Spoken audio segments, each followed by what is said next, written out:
بسم اللہ الرحمن الرحیم۔ ایک بادشاہ کا دربار لگا ہوا تھا۔ چونکہ سردی کا دن تھا اس لیے بادشاہ کا دربار کھلے میدان میں ہی لگا تھا۔ سب خواص و عام صبح کی دھوپ میں بیٹھے تھے۔ بادشاہ کے تخت کے سامنے ایک میز تھی، اس پر کچھ قیمتی اشیاء رکھی تھی۔ وزیر، مشیر اور امراء وغیرہ سب دربار میں بیٹھے تھے۔ بادشاہ کے خاندان کے دیگر افراد بھی موجود تھے۔ اسی وقت ایک شخص آیا اور دربار میں داخلے کی اجازت چاہی۔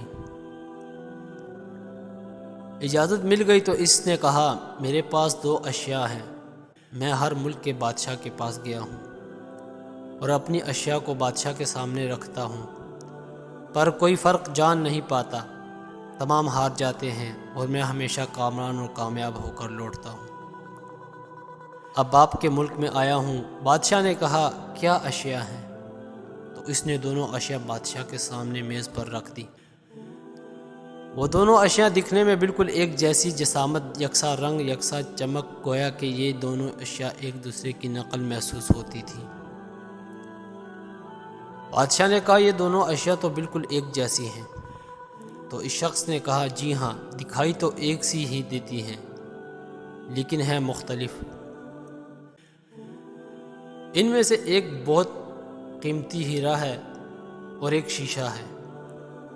بظاہر یہ دونوں ایک سی ہیں، کوئی آج تک یہ نہیں پہچان سکا کہ کون سا ہیرا ہے اور کون سا شیشہ۔ کوئی جانچ کر بتائے کہ ان میں سے ہیرا کون سا ہے اور کون سا شیشہ۔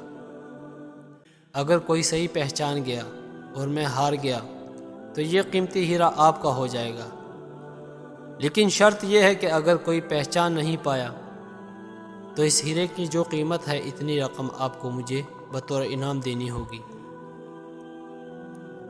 اسی طرح میں کئی ممالک سے جیت کر آیا ہوں۔ بادشاہ نے کہا، میں تو نہیں پہچان سکتا۔ وزیر، مشیر بولے، ہم بھی جانچ نہیں سکتے، کیونکہ دونوں بالکل ایک جیسے ہیں۔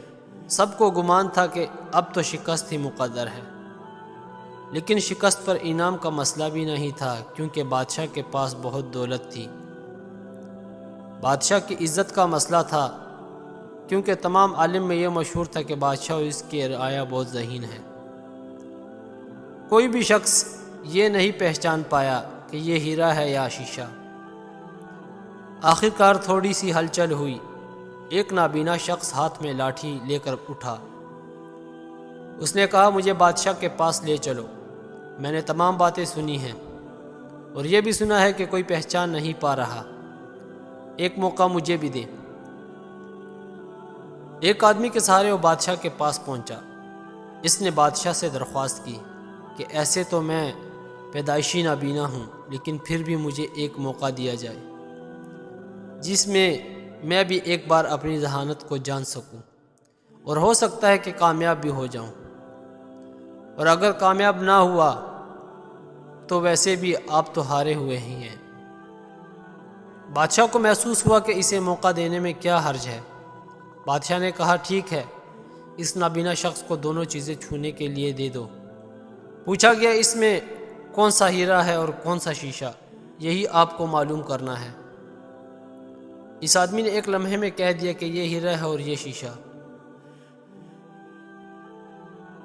جو آدمی اتنی جگہوں سے جیت کر آیا تھا وہ بہت حیران ہو گیا اور کہا، ٹھیک ہے، آپ نے صحیح پہچانا، آپ کو مبارک ہو۔ اپنے وعدے کے مطابق اب یہ ہیرا بادشاہ کا ہوا۔ تمام لوگ بہت حیران ہوئے کہ ایک نابینا شخص نے کیسے جان لیا کہ اصل ہیرا کون سا ہے، اور سب نے یہی سوال اس نابینا شخص سے کیا۔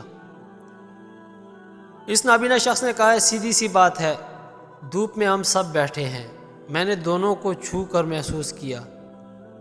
جو ٹھنڈا رہا وہ ہیرا، جو گرم ہو گیا وہ شیشہ۔